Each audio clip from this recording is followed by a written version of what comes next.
అభిమాన సోదరులకి నమస్కారం. ఈరోజు దేవరా ప్రీ రిలీజ్ ఈవెంట్ జరగకపోవటం, క్యాన్సిల్ అవటం నిజంగా చాలా బాధాకరం. ముఖ్యంగా నాకు ఇంకా చాలా బాధగా ఉంటుంది. మీ అందరికీ తెలుసు, అవకాశం దొరికినప్పుడల్లా మీతో సమయం గడపాలని, దేవరా మూవీ గురించి, దేవరా మూవీ కోసం మేము పడిన కష్టం గురించి మీ అందరికీ వివరిద్దామని నేను చాలా ఎక్సైటెడ్గా ఉన్నాను. కానీ సెక్యూరిటీ రీజన్స్ వల్ల ఈ ఈవెంట్ని క్యాన్సిల్ చేయడం జరిగింది. మళ్ళీ చెప్తున్నాను, మీతో పాటు నేను బాధపడుతున్నాను. మీకంటే నా బాధ చాలా పెద్దది, ఎక్కువ కూడా.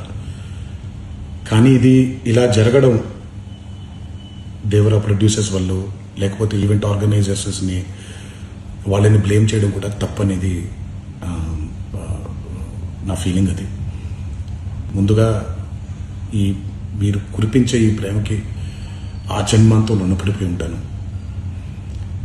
కానీ ఈరోజు మనం కలవకపోయినా సెప్టెంబర్ 27వ తారీఖు మనందరం కలవబోతున్నాం.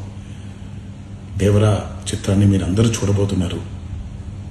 మీరందరూ చూసి, నేను ఎప్పుడూ మీకు చెప్పినట్టే, మీరు కాలర్ ఎగరేసుకుని తిరిగేలాగా చేయడమే నా బాధ్యత అని, దాంతో వచ్చే ఆనందం ఎంతో నేను మాటల్లో చెప్పలేను. 27వ తారీఖు సెప్టెంబర్ అదే జరుగుద్దని నేను ప్రగాఢంగా నమ్ముతున్నాను. శివగారు ఎంతో కష్టపడి ఎంతో అద్భుతమైనటువంటి సినిమా తీయడం జరిగింది. అందరూ చూడండి, అందరూ ఆనందించండి. అన్నిటికంటే ముఖ్యంగా మీ ఆశీర్వాదం ఈ దేవరకి చాలా అవసరం, నాకు చాలా అవసరం. సో దయచేసి మీ ఆశీర్వచనాన్ని మాకు అందిస్తారని మిమ్మల్ని కోరుకుంటూ, ఇంకొక మాట, మీరందరూ జాగ్రత్తగా ఇంటికి తిరిగి వెళ్తారని ఇంకొకసారి మీ అందరికీ నేను గుర్తు చేస్తూ సెలవు తీసుకుంటున్నాను. జై ఎన్టీఆర్.